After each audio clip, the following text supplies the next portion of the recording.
Good morning class. पिछली video में हमने चैप्टर 6 ट्रायंगल्स की एक्सरसाइज 6.3 के 12 क्वेश्चन कंप्लीट कर लिए थे। आज मैं आपको इसका नेक्स्ट क्वेश्चन है 13, 14, 15 और 16 चार क्वेश्चन बच रहे हैं आपके, तो मैं आपको नेक्स्ट क्वेश्चन स्टार्ट कराता हूँ। चलिए 13 क्वेश्चन अपनी नोटबुक बुक्स में सब अपने ध्यान से देखेंगे तभी आपके क्वेश्चन समझ में आएंगे। कह रहा किसी त्रिभुज ABC, सबसे पहले एक त्रिभुज आपको बनाना पड़ेगा। एक त्रिभुज ABC को ड्रॉ कर लीजिए। इसका नाम है त्रिभुज A, B और C। ठीक है, कह रहा त्रिभुज ABC की भुजा BC जो है, इस भुजा BC पर एक बिंदु D है। इस पर एक बिंदु क्या लिख लिया इसने बच्चों, यहाँ पे D है। इस प्रकार स्थित है, इस प्रकार है कि एंगल ऑफ ADC, ADC यानी इस लाइन को यहाँ पे ड्रॉ करना पड़ेगा। तो ये वाला जो एंगल हुआ ADC इस प्रकार हमें दिया हुआ है। क्या दिया हुआ है मैं लिख देता हूं आपको। इसमें दिया है, क्या दिया हुआ है, त्रिभुज ABC में, त्रिभुज ABC में BC पर, BC जो भुजा BC है इस पर एक बिंदु D, BC पर एक बिंदु D इस प्रकार है,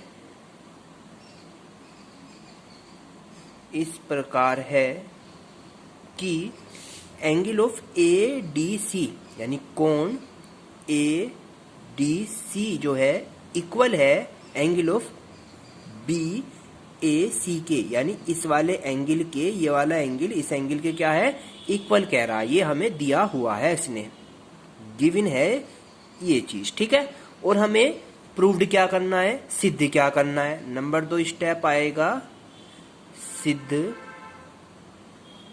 करना है। सिद्ध क्या करना है बच्चों, हमें सिद्ध कह रहा है कि CA का जो स्क्वायर है, यानी इस भुजा का जो स्क्वायर है, CA का जो स्क्वायर है वो किसके इक्वल कह रहा है, आपके C से B तक की दूरी इंटू C से D तक की दूरी के, यानी इन दोनों की गुणा के क्या कह रहा है, ये CA का स्क्वायर है। ये हमें प्रूव्ड करके लाना है। CA का जो स्क्वायर है, ये वाली जो साइड का स्क्वायर है, ये CB इंटू CD का गुना है। अब इसे प्रूव्ड कैसे करेंगे वो मैं आपको सिखाता हूँ। चलिए लिखेंगे उपपत्ति। उपपत्ति में क्या करते हैं बच्चों, ट्रायंगल एक तो है ट्रायंगल CDA, ये वाला ट्रायंगल ले लो छोटा सा, जो ये वाला CDA में, ठीक है। और दूसरा त्रिभुज ले लीजिए CAB, क्योंकि इन दोनों में रिलेशन निकालनी है हमें। तो एक त्रिभुज हो गया CDA, एक हो गया CAB। CAB में जिसमें रिलेशन निकालते हैं उन्हीं दोनों त्रिभुज को ले लेते हैं। ठीक है, अब क्या करेंगे, एंगल ऑफ ADC जो है, ADC जो है दिया हुआ है, ये एरा एंगल ऑफ ADC बराबर है एंगल ऑफ BAC के। ये हमें बच्चों क्या है, गिवन है, यानी कि दिया हुआ है। ठीक है, ये हमें दिया हुआ है कि ADC जो है BAC के बराबर है, और जब ADC BAC के बराबर है तो एंगल ऑफ ACD जो है, एंगल ऑफ ACD जो है, angle of ACD, angle of ACD जो होगा, ये वाला ACD जो होगा किसके बराबर है, एंगल ऑफ AC पूरे का, एंगल ऑफ ACD, यानी इतना एंगल छोटा सा इस वाले त्रिभुज में, ये किसके बराबर होगा, ACB के बराबर होगा। क्यों होगा, क्योंकि ये उभयनिष्ठ की कंडीशन है। उभयनिष्ठ कोण है दोनों में, क्या है ये, उभयनिष्ठ कोण है, इसलिए क्या होगा, ACD जो होगा ACB के बराबर होगा। अब उस कंडीशन पे कोण ये वाला CAD जो है, एंगल ऑफ CAD जो है बराबर होगा किसके, ABC के, यानी CAD डी जो होगा किसके बराबर होगा, CAD किसके बराबर होगा बच्चों? ABC के बराबर होगा। क्यों होगा? ABC के, जब ये वाली कंडीशन उभयनिष्ठ हो जाती है तो उस कंडीशन पे CAD जो होगा अपने आप ही ABC के क्या हो जाएगा? इक्वल हो जाता है, स्वतः ये इसके समान हो जाता है, समान। ठीक है, अब क्या करेंगे?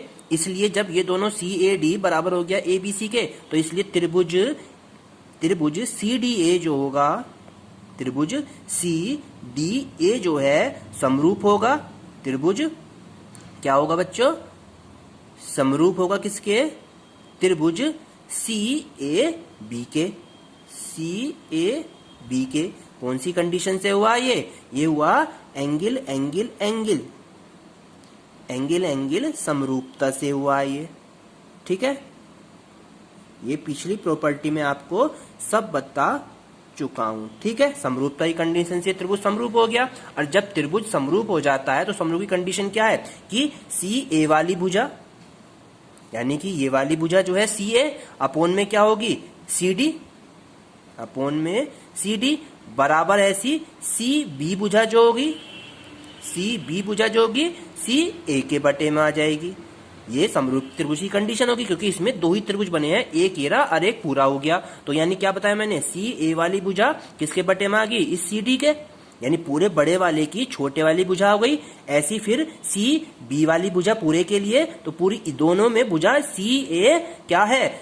उभयनिष्ठ है। भुजा CA दोनों त्रिभुज में क्या है? उभयनिष्ठ है। अब इस कंडीशन पे क्या हो जाएगी हमारे पास? इसलिए इसकी क्रॉस इधर, इसकी क्रॉस इधर, तो CA की CA में क्रॉस होगी तो क्या हो जाएगा? ये CA का स्क्वायर, और यहाँ हो जाएगा CD इंटू CB, तो ये हो गया CB इंटू CD। तो हमारा क्या हो गया बच्चों? ये प्रूव्ड हो जाता है। क्या हो जाता है? ये प्रूव्ड आंसर बन जाता है। क्लियर समझ में आया आपको बच्चे? इसे दोबारा से आप अपने नोटबुक में करेंगे तो आपको क्लियर हो जाएगा एक एक पॉइंट। ठीक है, अब इसका 14 क्वेश्चन देखते हैं। क्वेश्चन नंबर 14, क्वेश्चन नंबर 14 में कह रहा है एक त्रिभुज ABC है। ठीक है, लिखी बनाते हैं एक त्रिभुज ABC। ठीक है, त्रिभुज ABC की भुजा AB जो है, भुजा AB जो है, और AC, भुजा AB और भुजा AC तथा माध्यिका है AD। अब इस पर एक माध्यिका खींच दीजिए, ये इसकी माध्यिका होगी, इसका नाम हो गया AD। फिर एक अन्य त्रिभुज कह रहा है, अन्य त्रिभुज का नाम कह रहा है PQR। बिल्कुल सेम दूसरा त्रिभुज बना दीजिए अब। ठीक है, इसका नाम कह रहा है PQR। बिल्कुल सेम भुजा होगी इसकी PQ और PR, और इसकी माध्यिका भी कह रहा PM, तो इस पे भी एक लंब डाल दीजिए, और ये इसका नाम हो गया PM। दोनों त्रिभुज एक जैसे हैं बिल्कुल। कह रहा है के समानुपाती हैं। ये क्या है? आपस में समानुपाती हैं, तो दर्शाइए यानी प्रूव्ड कीजिए ABC त्रिभुज समरूप होगा त्रिभुज PQR के। ये वाला त्रिभुज इस त्रिभुज के क्या होगा? समरूप होगा। ऐसे क्वेश्चन में पिछली वाली वीडियो में आपको करा चुका हूं। तो सबसे पहले क्या लिखेंगे? दिया है। क्या लिखेंगे सबसे पहले बच्चों? यहाँ पे हम दिया क्या है हमारे पास? एक त्रिभुज है ABC और एक त्रिभुज है हमारे पास PQR। ठीक है, इनमें BC की माध्यिका, BC की माध्यिका AD, BC की माध्यिका क्या है? AD है। ठीक है, तथा QR की माध्यिका जो है, तथा दूसरा त्रिभुज दे रखा है पर उसकी QR की माध्यिका कितनी है बच्चों? माध्यिका PM है। दूसरे की क्या है? PM दे रखी है। दूसरे की माध्यिका कितनी है? PM है। पहले की माध्यिका AD, दूसरे की PM होगी। ठीक है, जिससे कंडीशन क्या हो जाएगी यहाँ पे? अब कंडीशन क्या आ जाएगी हमारे पास में? AB भुजा बटे में PQ भुजा। ये तो समरूपी कंडीशन होती है कि ये वाली भुजा इस भुजा के अपोन में आ जाती है। फिर ऐसी बेस वाला ले लेते हैं, AC भुजा किसके बटे में होगी? PR के बटे में होगी। यानी कि AC जो ये वाली जो भुजा होगी, इस भुजा के अपोन में आ गई पी आर के, और तीसरी है बीसी भुजा। तीसरी भुजा हमारे पास क्या है, एडी वाली। अब क्या हमने लंब को ले लिया इसमें, तो एडी वाली जो माध्यिका डली है ये इसकी माध्यिका के इक्वल हो जाती है, ये इसके इक्वल हो जाती है। ठीक है, कंडीशन अप्लाई। अब हमें सिद्ध क्या करना है, सिद्ध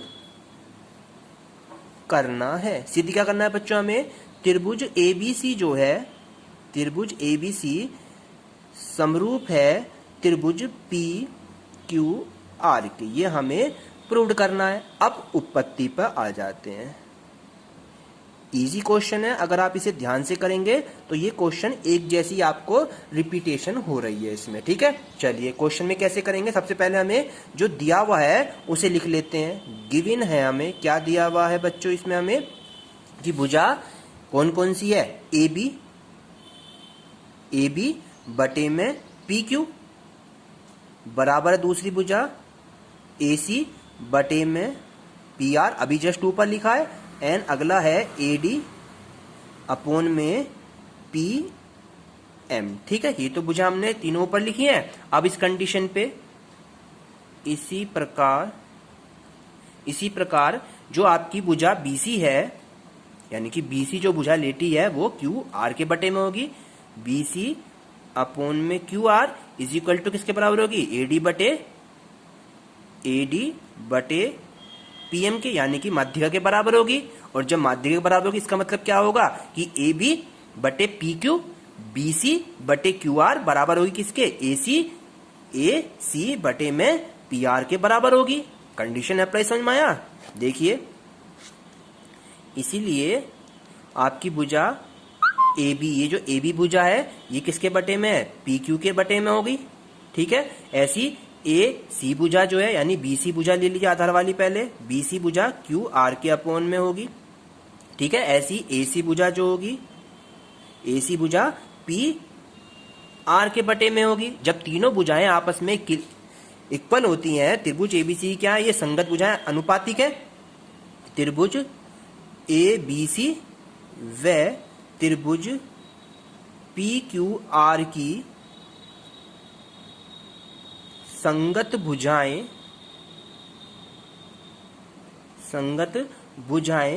अनुपातिक हैं। जब अनुपातिक होती हैं अतः दोनों त्रिभुज कैसे हो जाते हैं, समरूप बन जाते हैं। तो त्रिभुज ए बी सी जो है बच्चों क्या हो गया, ये समरूप बन जाता है त्रिभुज पी क्यू आर के, ये क्या हो गया, प्रूव्ड हो जाता है। ठीक है, यही आपका 14 नंबर का क्वेश्चन हो जाता है। बिल्कुल सेम क्वेश्चन अगला वाला 15 क्वेश्चन है, वो देखते हैं।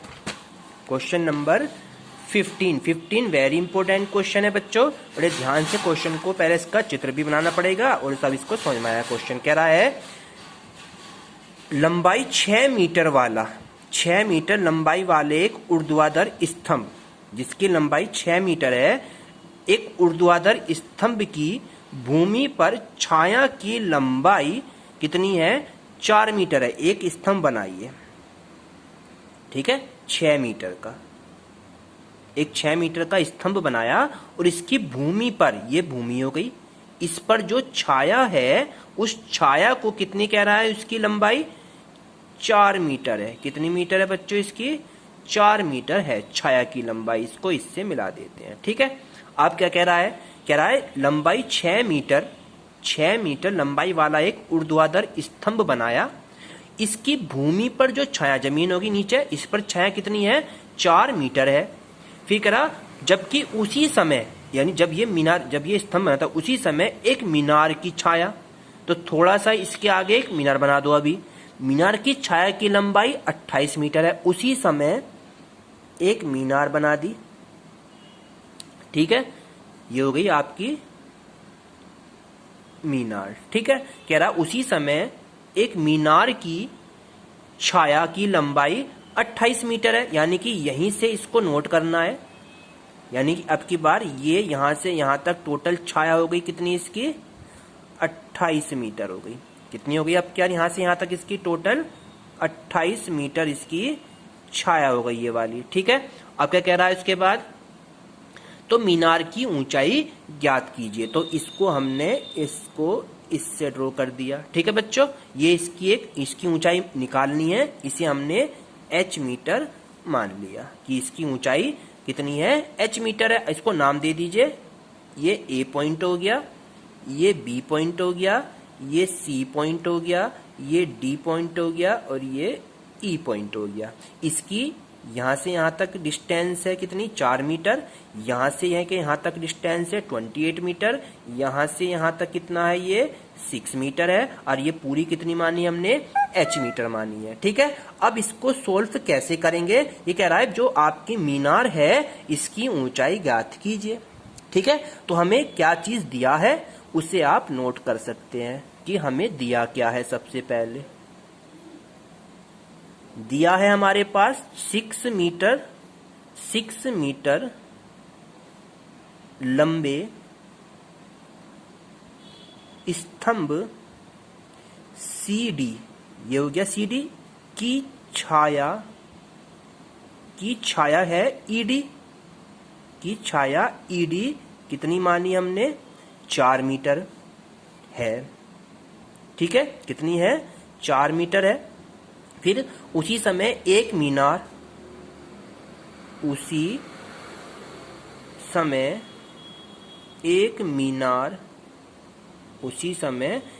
मीनार जिसकी ऊंचाई AB मान ली हमने, AB ये तो मानी हमने AB, इसकी कितनी मानी हमने, h मीटर ले ली, ठीक है, छाया की। और इसकी जो छाया है मीनार की, छाया कितनी है, छाया दे रखी है BE, मानी थी हमने B से E, वो कितनी है, 28 मीटर है। जो चीज हमें दे रखी है वो सबने लिख दी यहाँ पे। अब ज्ञात करना है हमें मीनार की ऊंचाई, हमें ज्ञात करनी है। क्या ज्ञात करनी है बच्चों, हमें लिख देते हैं, ज्ञात करना है मीनार की ऊंचाई। क्या ज्ञात करनी है हमें, मीनार की ऊंचाई h, ये हमें ज्ञात करनी है। अब समरूप त्रिभुज की गणना करेंगे। कैसे करेंगे, जब हम इसकी गणना करते हैं तो क्योंकि हम जानते हैं त्रिभुज छोटा वाले लीजिए पहले CDE, त्रिभुज CDE व त्रिभुज ABE समरूप त्रिभुज है। कैसे हैं ये बच्चों, ये समरूप है।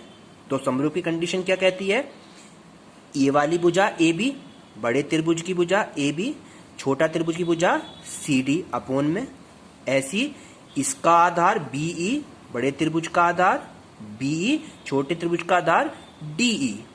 ये तो समरूप त्रिभुज की कंडीशन होती है। ये इसका समरूप त्रिभुज का क्या हो गया बच्चों, रूल हो गया। क्या रूल हो गया समरूप त्रिभुज का, कि इस बड़े वाले त्रिभुज की भुजा AB और छोटे वाले त्रिभुज की भुजा CD बटे में, ऐसी इस बड़े का आधार BE, छोटे का आधार DE। अब इन सब की वैल्यू हमें फाइंड आउट है। AB कितनी मानी हमने, H, CD हमारे पास कितनी दे रखी है बच्चों, यहाँ पे CD है 6, ऐसी BE हमारे पास कितनी है 28 और DE कितना है हमारे पास में 4 है। और हमें H फाइंड आउट करनी है। तो कैसे निकालेंगे, H को निकालने के लिए 6 की क्रॉस मल्टीप्लाई जाएगी 28 से, तो 28 6 and divide by 4 as it is. अब इसे सोल्व कर दीजिए, 4 से इसे डिवाइड कर दीजिए, कितना चलेगा, 4 7 28 और 7 की 6 में मल्टीप्लाई होगी तो कितना आ गया, 7 6 42 मीटर। तो जो आपकी मीनार है, मीनार की ऊंचाई कितनी निकल गई आपको बच्चों, 42 मीटर। तो मीनार की ऊंचाई कितनी आई, 42 मीटर। यही आपका आंसर हो जाता है। क्लियर हो गया। 15 क्वेश्चन हो गया। 16 क्वेश्चन सेम टू सेम आपका 12 क्वेश्चन के जैसा है। इसे अपनी नोटबुक पे कंप्लीट कर लें, बिल्कुल सेम 12 क्वेश्चन के जैसा है। कोई प्रॉब्लम्स आती है तो आप मुझे कल इसको बता दीजिएगा, ठीक है। नेक्स्ट एक्सरसाइज में आपकी कल स्टार्ट करा दूंगा। आज ये एक्सरसाइज आपकी कंप्लीट हो जाती है। कोई भी प्रॉब्लम होती है तो कल आप मुझे बता दीजिएगा। Thank you.